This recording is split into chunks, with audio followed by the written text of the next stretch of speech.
Ya, teman-teman, insya Allah kita pada sore hari ini akan mengkaji tentang sejarah dan makna sab'ah ahruf. Ya, sebelumnya saya akan mengulas terkait tentang pertemuan-pertemuan sebelumnya, bahwa kita sudah mengkaji terkait tentang Tanazzulatul Quran, yang mana di sana ada keterikatannya pada ilmu kalam dengan ilmu akidah.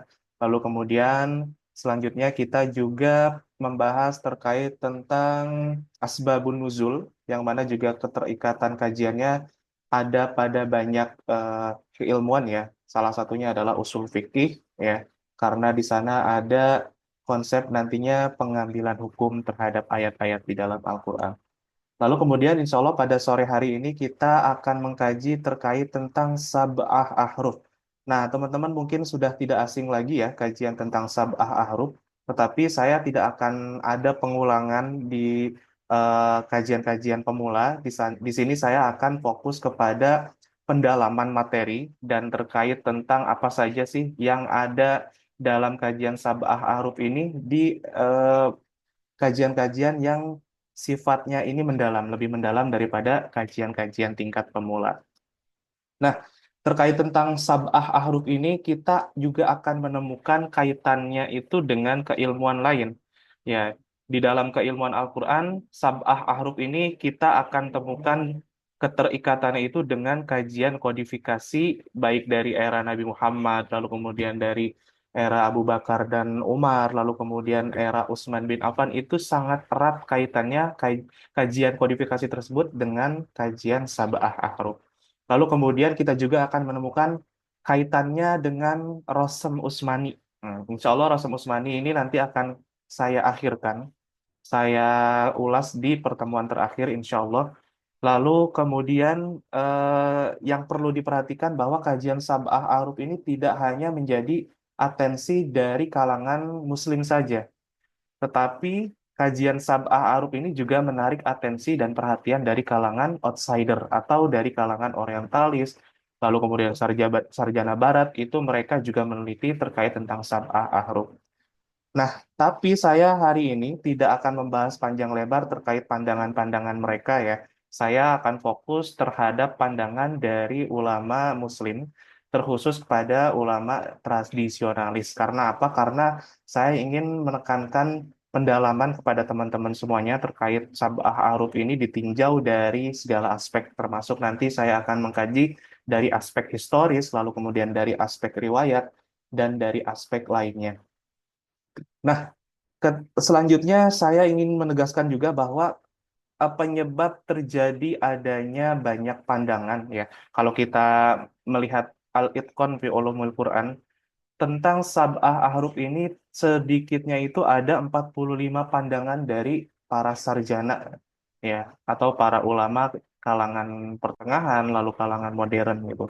Nah, tetapi tidak semua pandangan tersebut setelah diuji secara metodologi dan secara dalil tidak semua bisa diterima gitu. Lalu kemudian ada pandangan-pandangan yang ternyata masih mirip. Nah, sehingga di sini saya mengerucutkan kembali dan saya akan mengambil terkait pandangan-pandangan yang populer saja ya, yang mana di sini saya akan mengulas dua pandangan. Nah, lalu kemudian kembali kepada titik perdebatan ya, titik perdebatan atau titik pendiskusian dalam kajian sab'ah ahruf itu ada pada kata sab'ah dan ahruf itu sendiri sebetulnya.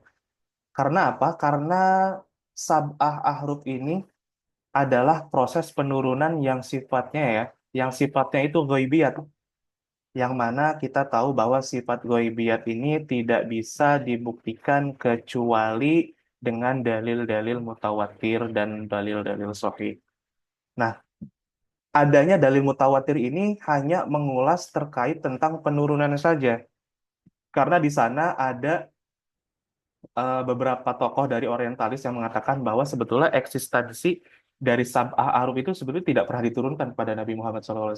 Nah, di sini sebetulnya riwayat-riwayat yang ada, ya, terutama riwayat-riwayat mutawatir, saya melihat juga sedikitnya ada 21 riwayat dengan redaksi berbeda yang menerangkan terkait tentang penurunan Al-Quran dengan Sab'ah Ahruf.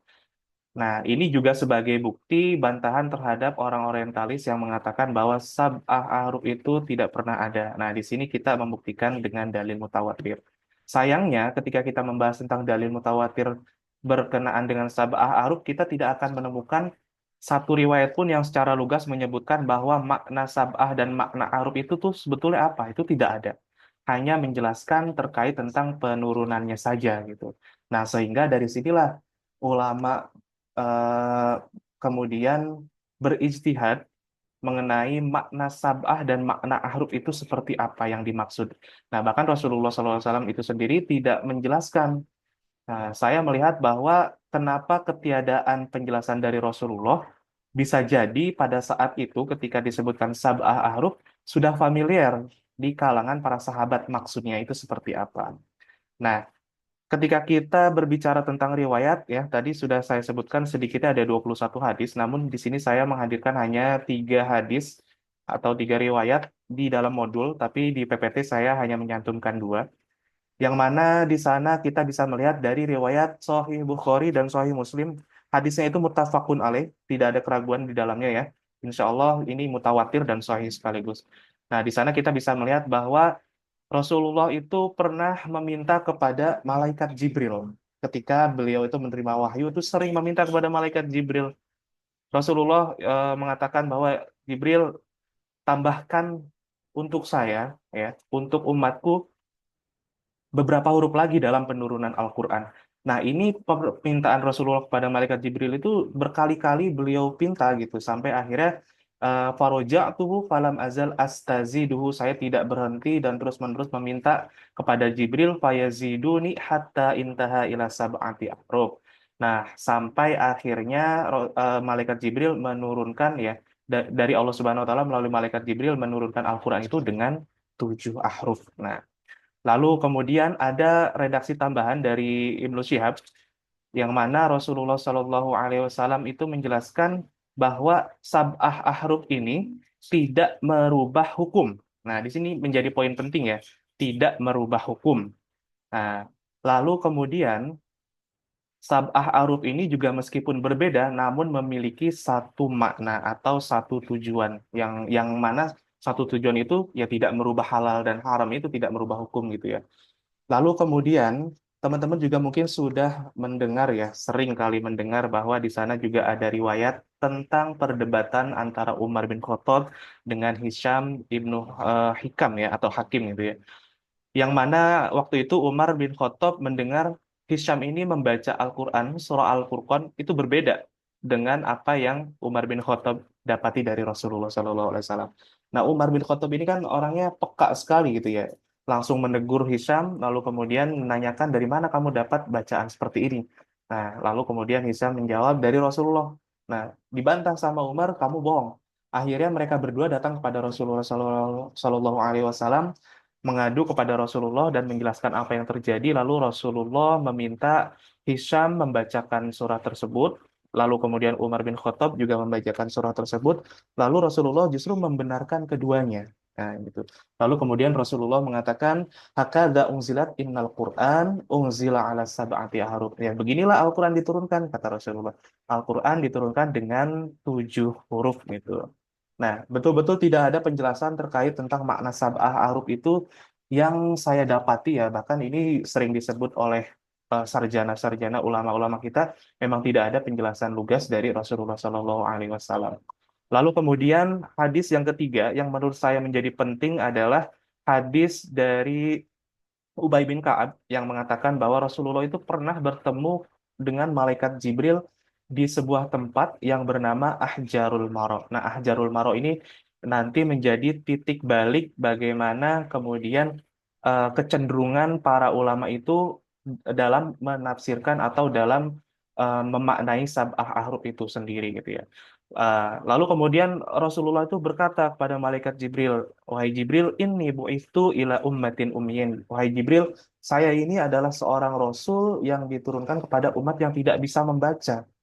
Mereka itu banyak dari kalangan asyaikhul fani, ya, orang yang sudah tua renta, wal ajuzul kabir, orang yang bahkan mungkin sudah tidak bisa melihat, lemah gitu ya.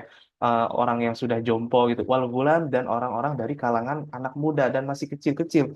Faqala famurruhum falyaqra'ul Qur'an ala sab'ati ahruf. Nah, di sini ada pesan tersendiri dari malaikat Jibril yang menjelaskan bahwa ya sudah baca sebagaimana mereka mampu gitu.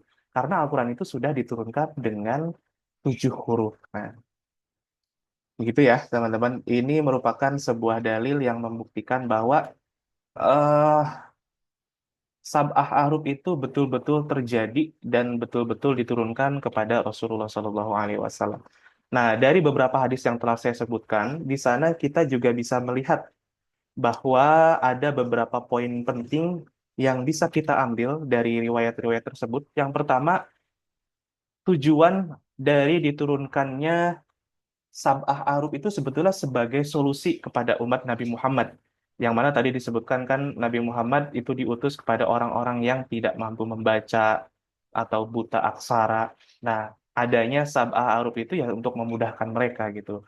Makanya poin berikutnya adalah orientasi terpenting dari diturunkannya sab'ah aruf itu ya untuk memudahkan mereka. Ya, membacanya seperti apa yang dekat dengan mereka gitu ya. Itu boleh saja gitu. Sehingga Rasulullah membolehkan agar umatnya untuk memilih bacaan yang dekat dengan mereka gitu. Lalu kemudian di sini juga dari riwayat tersebut ada isyarat bahwa Nabi membenarkan semua bacaan. Nah, ini kan membuktikan bahwa selain dari selain dari sab'ah ahruf itu betul-betul diturunkan kepada Nabi, ya, di sini bukti konkret juga bahwa ya sab'ah itu betul-betul diturunkan kepada Nabi. Ya contohnya adalah Nabi membenarkan kedua bacaan dari Umar bin Khattab dengan Hisham tadi gitu. Nah, ini beberapa poin yang bisa diambil dari riwayat-riwayat terkait tentang sab'ah ahruf, gitu ya. Lalu kemudian kita berlanjut kepada sejarah ya, sejarah Sab'ah Ahruf. Nah, menarik ketika kita mengingat atau teman-teman mungkin ada yang pernah membaca ya, ada salah satu sarjana modern ya, namanya Syekh Muhammad Salim Muhaisin ya, bukan Salim Abu Asi ya, tetapi Syekh Salim Muhaisin, beda orang dengan Salim Muhammad Abu Asi. Nah, beliau itu mengatakan bahwa sebetulnya sab'ah ahruf ini sudah diturunkan sejak Rasulullah Shallallahu Alaihi Wasallam itu menerima wahyu pertama kali. Nah, tapi sayangnya dalil-dalil yang dibawa oleh Syekh Muhammad Salim Muhaisin ini belum cukup kuat dan mendapatkan banyak kritik dan bantahan dari kalangan sarjana lainnya. Nah, seperti itu. Nah, ini juga penting bahwa ketika kita berbicara tentang sejarah ini karena kelanjutannya itu dan akan terikat kepada pemahaman kita sebetulnya sab'ah aruf itu apakah ada di dalam Al-Quran ya sampai saat ini gitu ya. Apakah sebagiannya saja atau apakah sab'ah aruf itu hanya eh, apa ada kan nanti kita akan temukan eh, ini ya konklusinya atau kita temukan kesimpulan bahwa sab'ah huruf itu sebetulnya ada nggak sih di Al-Quran pada saat ini ada yang mengatakan hanya satu saja lalu kemudian ada sebagian yang mengatakan hanya sebagian sab'ah huruf saja yang eksis lalu kemudian ada juga yang mengatakan bahwa sab'ah huruf itu ada sampai saat ini. Nah, ini berpengaruh kepada kajian yang mengarah ke sana. Pengetahuan tentang sejarah ini perlu kita pahami betul-betul ya dan perlu kita pahami dengan baik. Yang pertama tadi kan sudah disebutkan bahwa hadis tentang Sab'ah Haruf itu berorientasi untuk menjadi solusi dari umat Nabi Muhammad SAW. Dan ini berpengaruh sekali ya atas sejarah Nabi, yang mana ketika kita membaca sejarah Nabi, di sana ada peristiwa perjanjian Hudaibiyah pada tahun 6 Hijriah. Lalu kemudian Rasulullah SAW itu bersepakat untuk melakukan gencatan senjata dengan kaum kafir. Lalu kemudian dari perjanjian Hudaibiyah ini, Rasulullah itu gunakan waktunya sebagai penyebaran Islam ke seluruh penjuru kota atau bahkan ke seluruh penjuru negeri. Sehingga dari ekspansi inilah ya Rasulullah itu mendapatkan umat Muslim lebih luas lagi. Umat Muslim ini telah menjangkau bahkan di luar semenanjung Arab, bahkan sudah sampai Persia, ya kan dibuktikan dengan Salman Al-Farisi itu kan orang Persia, lalu kemudian Di sana juga ada yang dari Romawi, ya kan. Lalu kemudian ada yang dari Najasyi, bahkan Raja Najasyi disebut sebagai raja yang telah masuk Islam. Nah, di sini kan membuktikan bahwa penyebaran umat Islam atau penyebaran Islam telah dilakukan Rasulullah Shallallahu Alaihi Wasallam pasca Perjanjian Hudaibiyah. Nah, penyebaran ini ya atau ekspansi ini dan meluasnya Islam itu tidak mungkin terjadi kecuali setelah Nabi Muhammad SAW itu berhijrah ke Madinah. Nah, ini menjadi titik poinnya. Artinya apa yang ingin saya katakan? Adanya perluasan umat Muslim di luar Arab atau di luar Jazirah Arab itu terjadi ketika Rasulullah berada di Madinah. Nah, sementara tadi Sab'ah Ahruf itu kan berorientasi untuk memudahkan atau sebagai solusi atas umat Muslim yang sudah tersebar lebih luas, tidak hanya di Jazirah Arab. Nah, di sini menjadi titik poin bahwa Sab'ah Ahruf itu terjadi ketika Rasulullah Shallallahu Alaihi Wasallam itu di Madinah. Nah, lalu kapan di Madinah? Tepatnya itu kapan gitu? Nah, lalu kemudian ketika kita tadi membaca riwayat tentang perdebatan Umar bin Khattab dengan Hisham, nah, Hisham ini menjadi titik poin penting juga. Hisham ini adalah sahabat yang baru masuk Islam itu pada tahun ke-8 Hijriah atau pasca Fathu Makkah. Nah, Fathu Makkah ini kan terjadi pada 8 Hijriah. Lalu ketika Fathu Makkah terjadi, Hisham ini memeluk Islam gitu. Nah, lalu kemudian pada akhir tahun 8 Hijriah atau awal tahun 9 Hijriah, akhirnya Hisham ini pergi ke Madinah mengikuti Rasulullah dan hijrah ke Madinah. Nah, artinya yang ingin saya tekankan juga bahwa terjadinya perdebatan antara Umar dengan Hisham itu tidak mungkin terjadi ketika Rasulullah belum hijrah ke Madinah. Artinya perdebatan dan tidak mungkin juga terjadi ketika Hisham ini belum masuk Islam. Gitu ya, gambarannya seperti itu. Artinya di sana perdebatan antara Umar dengan Hisham itu terjadi ketika Rasulullah di Madinah dan kita kerucutkan lagi dan terjadi itu pada tahun ke-9 Hijriah. Itu poin kedua. Lalu yang ketiga, lalu berikutnya ya. Tadi berkenaan dengan yang saya sebutkan dari riwayat Ubay bin Ka'ab yang mengatakan bahwa Rasulullah itu bertemu dengan malaikat Jibril di Ahjarul Maro. Nah, Ahjarul Maro itu adalah sebuah lembah berbatuan yang mana nama Ahjarul Maro itu tidak ditemukan kecuali berada di Madinah gitu. Nah, tiga poin ini menjadi bukti kuat bahwa Sab'ah Ahruf itu tidak mungkin terjadi kecuali setelah Rasulullah berhijrah ke Madinah dan tidak mungkin terjadi kecuali pada akhir-akhir di masa Rasulullah Shallallahu Alaihi Wasallam akan wafat gitu ya. Karena patokannya tadi Hisham dengan Umar itu ya ya berdebat pada tahun 9 Hijriah. Nah, di situ ya. Karena pengukurannya adalah dari Hisham masuk Islam.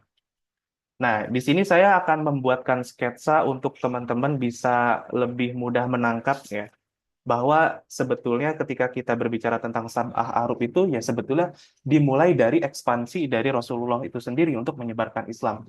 Nah, di sini tadi saya sebutkan bahwa perjanjian Hudaibiyah ini menjadi titik balik penyebaran Islam ke penjuru negeri yang terjadi pada tahun ke-6 Hijriah, lalu kemudian dari sinilah Rasulullah mendapatkan umat Muslim semakin banyak dan semakin meluas, bahkan dari luar negeri sekalipun itu sudah memeluk Islam banyak gitu.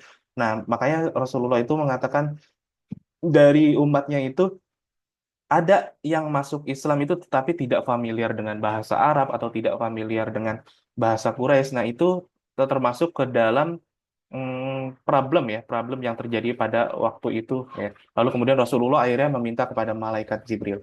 Nah, lalu kemudian ketika Fathu Mekah terjadi, tahun 8 Hijriah ini Hisham masuk Islam. Lalu kemudian pada tahun 9 Hijriah Hisham menuju ke Madinah untuk menemani Rasulullah atau untuk berhijrah dengan sahabat-sahabat lainnya. Nah, disinilah Nah, kalau kita merujuk kepada Muhammad Mahmud Syakir ya, saya merujuk ke sana, beliau punya buku namanya Al-Ahrufu As-Sab'ah, di mana Muhammad Syakir ini terkenal sekali dengan penyuntingannya terhadap sejarah berdasarkan riwayat. Nah, di sini sebetulnya saya menyimpulkan dari apa yang dirangkai oleh Muhammad Syakir tersebut gitu. Nah, di sini saya menggambarkan dan mensketsakan.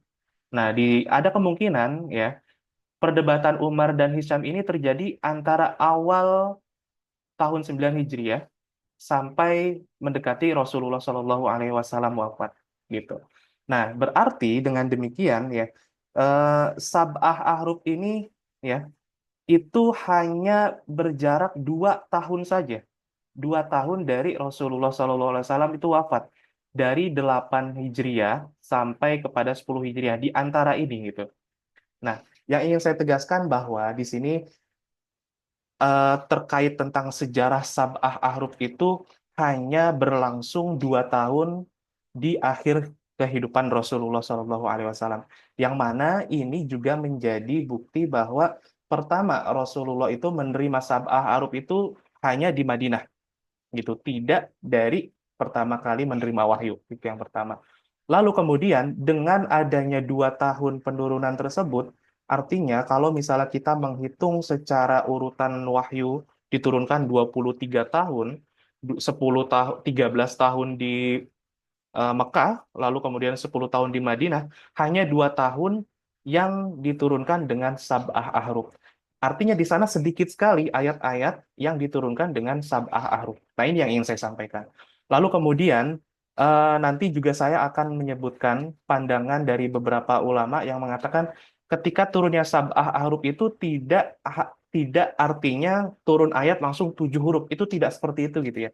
Tidak seperti yang kita bayangkan seperti itu. Nah, ternyata di sana sab'ah arub itu ketika ada turun ayat, mungkin wahyu pertama misalnya gitu, atau wahyu satu diturunkan dengan ahruf yang pertama, lalu kemudian turun lagi wahyu, itu diturunkan dengan ahruf yang berbeda. Nah, seperti itu ya. Jadi tidak diturunkan secara serempak 7 huruf. Wah, seperti itu. Gitu ya. Nah, di sini saya akan berlanjut kepada pemaknaan terkait tentang definisi dari sab'ah ahruf itu sendiri. Nah, tadi kan kita sudah menyisir terkait tentang sejarah gitu ya, yang mana di sana lebih dekat kepada bahwa Al-Quran diturunkan dengan sab'ah ahruf itu hanya 2 tahun di usia akhir hayat Nabi Muhammad SAW, bukan dari awal ketika Rasulullah itu menerima wahyu. Nah, sekarang kita berlanjut kepada makna sab'ah ahruf. Seperti yang saya sempat singgung tadi, bahwa saya hanya akan membawa 2 pandangan besar, dan 2 pandangan ini cukup populer di kalangan kita pengkaji Al-Quran dari Indonesia dan secara umum ya di dunia. Yang pertama adalah orang atau kelompok dari para ulama yang mengatakan bahwa sab'ah ahruf itu adalah 7 aujah atau 7 sisi bacaan atau 7 pelafalan Al-Quran. Nah, di sini salah satunya yang bersepakat dengan kelompok ini adalah Syekh Muhammad Salim Abu Asi. Nah, bagaimana kemudian em, kelompok ini berargumentasi hingga akhirnya mereka mengatakan bahwa sab'ah ahruf itu adalah 7 aujah atau 7 sisi pelafalan bacaan gitu ya. Yang pertama mereka mengatakan bahwa kata sab'ah itu adalah kiasan, bukan makna aslinya. Nah, sab'ah ini ya tidak terpaku pada 7 saja, bukan bilangan asli, tetapi bilangan yang hanya sebagai bentuk kiasan. Ya, sab'ah itu bisa termasuk ke dalamnya 10, atau bisa termasuk di dalamnya itu 14, 20, bahkan lebih gitu ya. Nah, mereka merujuk kepada surah Luqman ayat 27, yang mana Allah mengatakan, Yamudduhu mim ba'dihi sab'atu abhurin. Nah, di sini saya mengambil pendapat dari Syekh Muhammad Salim Abu Asy yang mengatakan surat Luqman ayat 27 ini sebetulnya menjadi bukti bahwa sab'ah itu ya bentuknya kiasan. Karena di dalam Al-Quran, sab'atu abhurin ini tidak dimaksudkan kepada 7 lautan saja, tetapi ketika kita melihat realitanya, lautan itu sangat banyak dan sangat berbilang gitu ya. Bukan hanya 7 saja, bisa disebutkan 100, 200 juga disebut sebagai sab'ah menurut kelompok ini gitu. Lalu kemudian di sana juga eh, mereka mengatakan harf juga bermakna aujah. Nah, maksudnya adalah harf ini tidak disebut sebagai harf yang makna hakikat.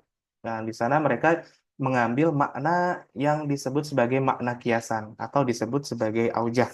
Nah, di dalam modul juga saya merujuk ya kepada surah Al-Hajj yang mengatakan bahwa wa in asobathu fitnatun inqalaba ala wajhihi. Nah, ini yang dimaksudnya itu adalah wajah ini gitu. Haruf itu ya dimaksudnya adalah wajah atau aujah sisi itu maksudnya ya dari segala penjuru atau dari segala sisi. Nah, sehingga dari sinilah mereka menghimpun bahwa 7 huruf yang dimaksud adalah 7 bacaan dan 7 sisi berbeda. Bahkan mereka menyebutkan pertama adalah perbedaan tentang penyebutan isim, gitu ya. Kadang disebut sebagai mufrad atau kadang disebut sebagai plural. Nah, itu disebut sebagai perbedaan isim. Lalu kemudian ada juga perbedaan dalam bentuk fiil, kata kerja. Lalu kemudian di sana juga mereka menyebutkan yang dimaksud sab'ah huruf itu adalah perbedaan dalam sisi i'rab. Lalu kemudian perbedaan dalam bentuk adanya ziyadah wa nuqson, lalu kemudian perbedaan dalam bentuk takdim wa ta'khir, lalu kemudian perbedaan pergantian huruf baik 1 huruf, 2 huruf atau 3 huruf gitu ya. Lalu kemudian ketujuh perbedaan dalam bentuk pelafalan seperti mengucapkan hamzah dan lain sebagainya. Itu sudah saya tuliskan di modul. Nah, tetapi sekilas ya saya ingin mengulas terkait pandangan ini gitu. Menurut saya di sana masih ada kejanggalan. Kejanggalannya adalah mereka mengatakan bahwa sab'ah aruf itu adalah maknanya bukan bilangan hakikat. Sab'ah itu bisa 7, bisa 10, bisa lain hal gitu. Tetapi mereka membatasi sab'ah aruf itu ya dengan 7 aja gitu. Nah, di sini menurut saya agak janggal ya. Satu sisi mereka menyebut itu sebagai kiasan aja gitu kan. Tetapi di sini hanya dibatasi dengan 7. Kalau memang misalnya ini adalah sebuah kiasan, ya tentu ya kenapa tidak digenapkan 10 atau berapa gitu, atau dihadirkan pandangan lain yang menyebutkan ada 10 perbedaan, 14 perbedaan gitu. Tetapi di sini disebut sebagai 7-nya itu 7 bilangan pasti malah. Nah, ini kan agak berbenturan gitu ya dengan makna kiasan yang mereka anut itu. Lalu kemudian ya di sana juga para ulama yang berada dalam barisan ini atau saya sebut sebagai kelompok satu lah gitu ya, lebih mudah gitu. Mereka mengatakan bahasa yang digunakan oleh Al-Quran itu satu, tetapi caranya itu yang berbeda. Nah, ini menurut menurut kelompok ini itu. Lalu kemudian argumentasi mereka juga ya, argumentasi mereka yang mana disampaikan oleh Said Ramadan Al-Buti, Syekh Ramadan Al-Buti, kalau memang Sab'ah Aruf ini adalah 7 bahasa, kenapa Umar dan Hisham ini kan sama-sama dari Quraisy, kenapa mereka berdebat gitu? Seharusnya kalau memang itu disebut sebagai bahasa, ya mereka sama dong, gitu kan? Mereka sama dan tidak mungkin berdebat. Nah, ini menunjukkan bahwa perdebatan yang terjadi pada Umar bin dan Hisham ini adalah perbedaan cara membaca gitu ya. Perbedaan cara membaca Al-Qur'an, bukan pada perbedaan bahasa. Nah, ini menurut Syekh Said Ramadan Al-Buti. Lalu kemudian saya juga mengutip dari penjelasan Syekh Adnan Zarzur ya, beliau orang Suriah, ya salah satu gurunya dari Syekh Fadul Hasan Abbas. Beliau mengatakan bahwa kalau memang misalnya Sab'ah Arab itu dikatakan sebagai 7 bahasa, nah bangsa Arab itu memiliki suku yang sangat banyak. Kalau memang dibatasi 7, suku-suku yang lain kenapa? Mereka kemana? Apakah tidak dianggap? Nah, seperti itu. Sehingga menurut kelompok ini, Sab'ah Arab itu lebih tepat dimaknai sebagai 7 ragam bacaan atau 7 cara pembacaan Al-Quran ya. Seperti yang tadi saya sebutkan perbedaan-perbedaan itu. Nah, lalu kemudian eh, selain dari yang saya sebutkan, sebetulnya banyak sekali ya penganut dari sarjana modern yang bersepakat dengan kelompok ini. Salah satunya adalah Syekh Said Ramadan Al-Buti, lalu kemudian Syekh Muhammad Ali As-Sobuni, lalu kemudian Syekh Abdul Azim Az-Zarqani di dalam Manahilul Irfannya, lalu kemudian Ibrahim Khalifah di dalam Munnatul Manan fi Ulumil Quran. Lalu kemudian ada Syekh Muhammad Salim Abu Asih. Nah, saya melihat bahwa Syekh Muhammad Salim Abu Asih ini sangat terpengaruh dengan pandangan dari Syekh Said Ramadan Al-Buti dalam kajian Sab'ah Ahruf. Lalu kemudian dalam kajian Bunnatul Manan juga ini sangat mempengaruhi Syekh Muhammad Salim Abu Asih ya. Karena ya tidak aneh ya, karena Syekh Said Ramadan Al-Buti dan Syekh Ibrahim Khalifah ini gurunya langsung dari Syekh Muhammad Salim Abu Asih. Sehingga Syekh Muhammad Salim Abu Asih mengambil pendapat yang mengatakan bahwa 7 ahruf itu adalah 7 ragam bacaan atau 7 cara pelafalan gitu ya. Lalu kemudian di sana juga kita melihat ada Syekh Subhi Soleh di dalam Mabahith fi Ulumil Quran. Kemudian ada Syekh Muhammad Khalil Al-Khusari yang dikenal sebagai imamnya para ahli kiroat di Mesir ya. Lalu kemudian ada Syekh Said Ismail Ali, lalu kemudian ada Syekh Mustafa Dib Al-Bugo. Nah, mereka semua ini berpendapat bahwa Sab'ah Arub adalah 7 cara pelafalan yang berbeda dari 7 sisi gitu ya, yang berbeda gitu. Lalu kemudian bagaimana kelompok kedua ini memaknai terkait tentang Sab'ah Ahruf. Nah, ini menarik ya. Ketika kita membaca kitab Al-Bayan, yang mana ini menjadi rujukan kita pada kajian kita, nah, di sana Syekh Guzlan itu justru berbeda. Justru Syekh Guzlan ini berpendapat Sab'ah Arub itu disebut sebagai 7 bahasa. Ini akan lebih tepat menurut Syekh Abdul Wahab Guzlan. Apa buktinya dan apa bagaimana argumentasi beliau? Nah, menurut Syekh Guzlan, kata sab'ah ya, itu tidak bisa diartikan sebagai kiasan, tetapi diartikan sebagai bilangan yang pasti. Karena apa? Beliau merujuk kepada hadis dari Sahih Bukhari tadi. Ketika Rasulullah SAW itu berulang kali meminta, akhirnya diturunkan perlahan-lahan 1, 2, sampai akhirnya 7. Nah, ini tidak mungkin diartikan sebagai kiasan, tetapi kan Rasulullah itu meminta berulang kali sampai akhirnya bertemu kepada bilangan 7. 1 kali, 2 kali, 3 kali, 4 kali, 5 kali, 6 kali, dan sampai 7 kali. Ini tidak dimaksudkan kepada 6 atau bahkan lebih atau kurang, itu tidak mungkin gitu katanya. Lalu kemudian kata harfun ya, kata harfun di sini ya dalam sejarahnya itu tidak ada makna harfun kecuali itu sebagai bahasa. Jadi menurut Syekh Guzlan ya, kata harfun ini dimaknai oleh para kalangan sahabat pada waktu itu ya mereka sudah paham makna harf, makna lisan, makna lugah itu sama. Jadi ketika disebut sebagai sab'ah ahruf, mereka secara sadar sudah mengerti bahwa Al-Quran itu diturunkan dengan 7 bahasa.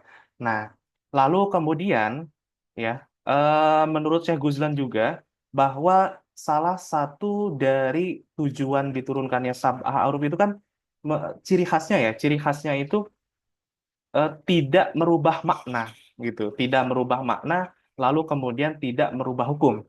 Nah, ketika dimaknai sebagai 7 sisi bacaan tadi, ya, yang mana kita tahu bahwa ziyadatul makna, ketika satu huruf berbeda atau ditambah dengan satu huruf lain, maka maknanya itu berubah.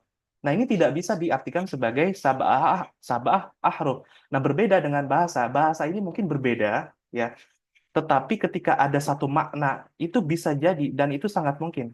Ya, ketika kita mungkin dari ada bahasa bahasa Jawa, Sunda dan lain-lain, tetapi maknanya satu. Nah, itu dia saya analogikan seperti itu. Jadi makna sab'ah ahruf itu lebih tepatnya sab'ah lughah gitu menurut Syekh Guzlan. Lalu kemudian di sana juga ya ada penjelasan terkait tentang riwayat yang mana Umar bin Khattab itu menegur ya, menegur kepada Ibnu Mas'ud yang mana Ibnu Mas'ud ini berasal dari suku Huzail, bukan dari suku Quraisy. Lalu kemudian Rasulullah Shallallahu alaihi wasallam Umar bin Khattab menegur kepada Ibnu Mas'ud ya, yang mana Ibnu Mas'ud itu membaca dengan bahasa dari Huzail. Lalu kemudian Umar bin Khattab menegur Ibnu Mas'ud, Al-Quran itu diturunkan dengan lisan Quraisy, bukan lisan Huzail. Nah, ini menunjukkan bahwa ada eh, apa ya? Ada isyarat bahwa di sana sab'ah ahruf itu diturunkan dengan bahasa selain Quraisy gitu. Karena Ibnu Mas'ud ini kan dikenal sebagai orang yang paling mengerti Al-Quran. Tidak mungkin dong dia sengaja merubah penurunan Al-Quran itu dengan bahasa kalau tidak disampaikan dengan Rasulullah SAW, ya kan? Lalu kemudian menurut ini ya, saya juga mengutip pandangan dari eh, Fadl Hasan Abbas salah satunya. Ketika Al-Quran itu turun dari masa Mekah bahkan sampai masa Madinah, mereka itu dikenal sebagai orang yang ummi atau orang yang tidak pandai membaca dan tidak pandai menulis. Nah, ketika dikaitkan dengan sab'ah aruf itu artinya adalah 7 aujah, yang mana fokusnya adalah 7 bacaan berbeda, ini tidak relate dengan keadaan umat Nabi Muhammad kala itu, gitu.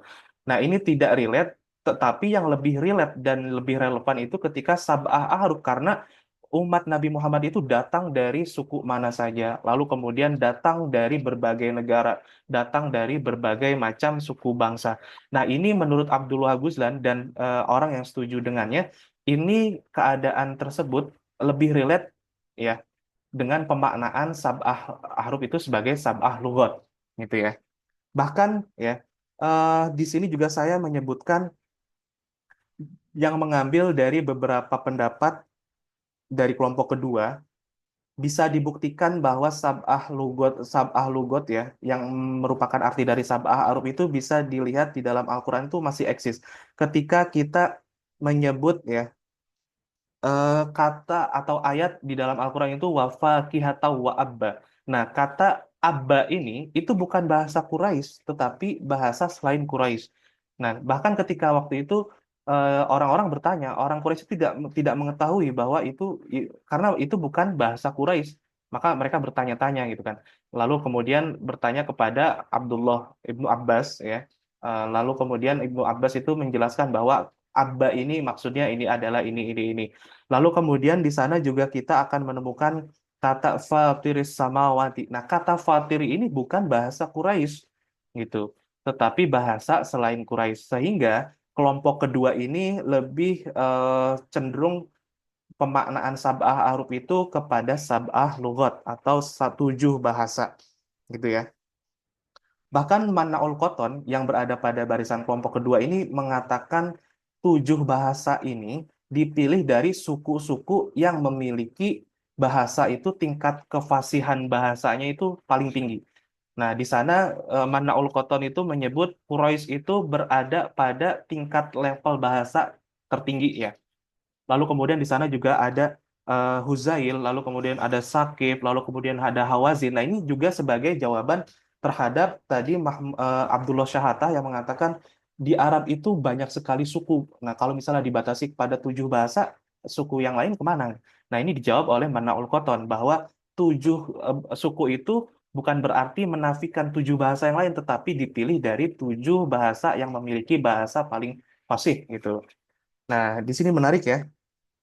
Tetapi yang ingin saya katakan bahwa di sini ya ada pandangan yang menurut saya lebih moderat, di mana ketika kelompok kedua ini mengatakan tujuh ahruf itu adalah tujuh bahasa, mereka memandang tujuh aujah tadi itu tidak mengingkari.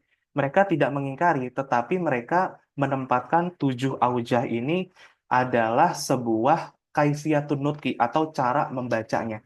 Yang mana keberadaannya itu sudah ada sejak Rasulullah pertama kali menerima wahyu. Nah, disinilah keterikatan ketika nanti pada kajian kodifikasi bahwa teman-teman di sini mungkin mungkin ada yang pernah mendengar atau yang belum mendengar ketika Rasulullah menerima wahyu itu, Rasulullah itu tidak hanya menerima ayatnya saja, tetapi Rasulullah juga diajarkan oleh malaikat Jibril itu di mana letak ayat ini, lalu kemudian di mana surat ini ditempatkan, ayat ini ditempatkan di surat apa, di akhir atau di awal. Nah, itu diajarkan oleh malaikat Jibril termasuk di dalamnya kaifiyatun nutqi ini gitu, tata cara bahasa, tata cara pelafalannya, lalu kemudian tata cara pembacaannya.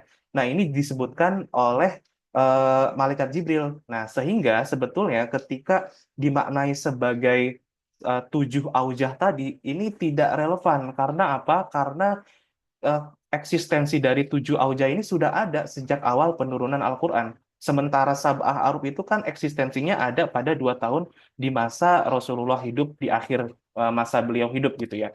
Nah, ini ada berbenturan sejarah. Maka dari sini saya melihat ya ada kecenderungan ulama modern ini kepada kelompok kedua. Nah, siapa saja beliau-beliau ini sudah saya cantumkan ya. Ah, gitu. Nah, di sini adalah orang-orang atau sarjana-sarjana yang menganggap atau apa ya tadi dia memaknai sab'ah aruf itu sebagai tujuh bahasa. Nah, di antaranya adalah Muhammad Abu Zahroh, lalu kemudian Syekh Muhammad Abdullah Diroz, lalu kemudian ada Syekh Mahmud Abu Daqiqoh, lalu kemudian ada Syekh Ahmad Sayyid Al-Kumi. Nah, di sini tokoh-tokoh populer juga saya melihat kecenderungan mereka tentang pemaknaan tujuh sab'ah aruf itu ya kepada tujuh bahasa itu. Karena apa? Karena dilihat dari segi historisnya, lalu kemudian mereka juga menimbang dari segi riwayatnya, lalu kemudian mereka juga menimbang dari segi relevansinya terhadap sejarah. Sehingga di sini saya menyimpulkan ada pergeseran pandangan di mana ketika kita melihat pada abad pertengahan, ya, era Al-Itqan sedang berjaya, mereka itu kecenderungan mereka ada pada pemaknaan sab'ah aruf itu kepada sab'ah aujah gitu ya. Tetapi ketika dikritisi ulang, sebagaimana kita tahu ya bahwa salah satu yang saya katakan sebagai kekurangan dari Al-Itqan, Al-Itqan itu hanya menyebutkan argumentasi-argumentasi dari mayoritas, tidak banyak menyebutkan argumentasi-argumentasi dari kalangan minoritas. Nah, makanya ketika Syekh Abdul Wahab Guzlan membantah pandangan tersebut, mengatakan bahwa kalau ada tempat atau ada ruang untuk memberikan eh, argumentasi dari kalangan minoritas, tentu kalangan mayoritas ini justru kalah gitu, kata Syekh Abdul Wahab Guzlan. Nah, sehingga di sini kalangan modern ini justru cenderung kepada sab'ah aruf itu sebagai tujuh bahasa. Selain itu ya, teman-teman juga bisa melihat di kelompok kedua ini bahkan banyak sekali ulama-ulama yang bukan hanya sebagai mufassir, tetapi dari kalangan usuliyun. Ya, kita bisa melihat Syekh Muhammad Abu Zahroh, ya kan, yang dikenal sebagai Al-Usuli Al-Asr, ya, seorang yang ahli usul fikih pada zamannya, ya, atau pada abad 20. Lalu kita juga bisa melihat Syekh Ali Jum'ah yang dikenal juga sebagai ahli usul fikih di abad 21. Beliau-beliau berdua ini mengatakan bahwa sab'ah huruf itu ada tujuh bahasa. Gitu. Lalu kemudian kita juga bisa melihat Syekh Muhammad Abdullah Diroz, ya. Lalu kemudian Syekh Mahmud Abu Datikoh, yang mana keduanya selain mufasir, mereka juga berdua adalah mutakallimun. Ya, guru dan murid ini adalah mutakallimun yang mengatakan bahwa sab'ah aruf itu lebih cenderung kepada pemaknaan itu tujuh bahasa. Lalu kemudian di sana juga ada Syekh Muhammad Nuruddin Ikhtar dan Muhammad Abu Syahbah, yang dimana keduanya dikenal sebagai muhaddis, muhaddisul asr ya. Kalau Syekh Muhammad Abu Syahbah dikenal sebagai muhaddis abad 20, sementara Syekh Muhammad Nuruddin Ikhtar dikenal sebagai muhaddis abad 21. Nah, tokoh-tokoh sekaliber mereka itu mengatakan bahwa sab'ah aruf ini lebih relevan atau lebih cocok dimaknai sebagai tujuh bahasa. Nah, artinya di sini saya bukan sedang mengompor-ngompori ya bahwa tujuh aujah ini tidak lebih baik atau tidak lebih buruk, itu tidak seperti itu. Tapi di sini saya mencoba untuk menguraikan kecenderungan dari ulama modern. Nah, yang ingin saya tekankan lagi bahwa meskipun kelompok kedua ini menganggap bahwa sab'ah ahruf itu sebagai tujuh bahasa, mereka tidak menafikan eksistensi dari tujuh aujah tadi yang digaungkan oleh kelompok pertama. Bahkan kalau teman-teman melihat ya, Syekh Muhammad Salim Abu Asy, ya, walaupun beliau itu sebetulnya penganut dari makna sab'ah ahruf itu sebagai tujuh aujah, tetapi beliau mengakui di dalam kitabnya Al-Mustasfa fi Ulumil Quran, beliau itu secara lugas jelas banget ya, narasinya bahwa sab'ah ahruf ini tidak mungkin terjadi kecuali pasca Nabi Muhammad SAW itu hijrah ke Madinah. Nah, makanya tadi saya lihat di sini kelompok satu masih ada beberapa kejanggalan gitu terkait tentang sejarahnya. Nah, dalam satu sisi Syekh Muhammad Salim Abu Asy mengatakan bahwa sab'ah haruf itu ada pada di masa Rasulullah SAW di Madinah. Tetapi kan eksistensi dari sab'ah aujah tadi yang seperti disebutkan oleh kelompok satu itu sudah ada sejak awal Rasulullah itu menerima wahyu. Nah, di sini ada bukan kejanggalan ya, atau mungkin di sini ada miss-miss gitu ya. Saya sebut sebagai miss lah gitu. Nah, makanya di sini saya juga cenderung kepada mayoritas ulama modern kepada pemaknaan sab'ah aruf itu sebagai tujuh bahasa. Gitu ya, teman-teman. Nah, karena apa? Selain lebih relevan, pandangan yang dari kelompok kedua ini menurut saya juga pandangan yang paling moderat karena menghimpun juga, menghimpun dari pandangan pertama. Jadi menurut kelompok kedua, tujuh aujah ini juga sebetulnya bagian dari bahasa. Ketika kita maknai sebagai bahasa, itu tidak bisa kita menafikan tujuh aujah tadi, gitu ya. Nah, tetapi ketika ada pemaknaan sebagai tujuh aujah, ini sama halnya dengan menafikan bahasa itu sendiri. Makanya tadi kelompok pertama itu kan memaknai bahwa Al-Quran itu satu bahasa, ya kan? Tetapi cara pelafalannya itu yang berbeda-beda. Lalu bagaimana ketika mereka dihadapkan dengan pandangan atau ayat-ayat yang secara jelas itu bukan dari bahasa Quraisy seperti wa fakihata wa abba. Lalu kemudian tadi Fatiris Samawati itu bagaimana menyikapinya? Kan ini agak sedikit terlihat berbenturan gitu ya. Maka dari sini saya cenderung kepada pendapat kelompok kedua gitu. Nah, teman-teman boleh saja tidak bersepakat, asalkan teman-teman bisa menjawab pertanyaan-pertanyaan yang tadi saya sebutkan gitu. Ya, gitu. Lalu kemudian di sini saya juga menyebutkan atau akan mengulas terkait tentang ini yang sering saya dapati pertanyaan-pertanyaan tentang apakah Al-Quran yang ada saat ini ada nggak sih eksistensi sab'ah huruf itu masih ada atau tidak? Nah, ini pertanyaan yang menarik ya, karena dari sini saya mulai meneliti kembali ya terkait tentang eksistensi dari sab'ah ahruf itu sendiri. Nah, ketika kita berbicara tentang eksistensi sab'ah huruf di dalam Al-Quran yang ada saat ini, pasca kodifikasi Utsman, apakah keberadaannya masih ada? Nah, di sini saya melihat ada tiga pandangan ya. Ada tiga pandangan. Kalau misalnya tadi kelompok pertama itu kan mereka sepakat bahwa Al-Quran itu ya diturunkan dengan sab'ah ahruf lalu kemudian dimaknai sebagai sab'ah aujah. Nah, mereka semua sepakat bahwa Al-Qur'an yang ada saat ini itu menghimpun seluruh 7 huruf tersebut gitu. Ini tidak ada perbedaan pendapat di kalangan mereka gitu. Lalu kemudian di kelompok kedua di sini ada perbedaan pendapat yang mana mereka ini kan mengatakan sab'ah ahruf itu adalah 7 bahasa. Nah, di kelompok kedua ini ada beberapa ulama yang mengatakan hanya ada satu bahasa Quraisy saja pasca kodifikasi Utsman bin Affan, gitu ya. Yang mana di dalamnya itu Muhammad Abu Syahbah, lalu kemudian Syekh Fadil Hasan Abbas, lalu kemudian Syekh Abdul Wahab Guzlan, mereka mengatakan bahwa Al-Quran yang ada saat ini hanya ada satu bahasa saja, yaitu bahasa Quraisy. Nah, saya teringat terkait tentang kajian di dalam ini ya kayak Talaki bersama Syekh Ali Jum'ah ya. Beliau mengatakan bagaimana pendapat yang mengatakan Al-Qur'an ada pada saat ini itu hanya bahasa Quraisy saja. Sementara ada bahasa-bahasa yang muncul dari bahasa non-Quraisy seperti saya sebutkan tadi wa fakihata wa abba dan lain sebagainya. Nah, menurut mereka ya yang mengatakan bahwa Al-Qur'an itu hanya ada satu bahasa pasca kodifikasi Utsman, kata-kata tersebut itu sudah diserap ya kepada bahasa Quraisy sehingga bahasa tersebut ya menjadi bahasa Quraisy gitu katanya. Kata beberapa orang yang mengatakan Al-Quran hanya ada satu bahasa. Artinya, simpelnya seperti ini.